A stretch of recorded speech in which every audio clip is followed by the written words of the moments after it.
Like most people, Stacy Funt was in the habit of using chemicals.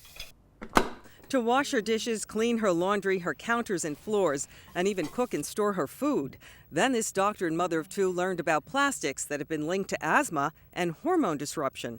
What do we have in here? So now you can see lots of my Pyrex. I store my food in it, and then I don't have to be concerned about any chemicals from the plastic leaching in. After throwing out all plastics numbered 3, 6, and 7, Stacy went through her cleaning products and decided to avoid all those with petroleum-based foaming agents or surfactants. A lot of our cleaning products contain a lot of toxins, and there's a warning sign. It will either say caution or it will say danger, and that will actually tell you how toxic it is. Stacy also advises against using scented laundry detergents and dryer sheets. After all, artificial fragrances are made with chemicals and combined with phthalates, which studies show may interfere with our hormones. If there's an odor, I used to think spraying a fragrance got rid of it, but what it really does is just put chemicals right on top of the odors. Stacy is on the right track, according to scientists at the Silent Spring Institute.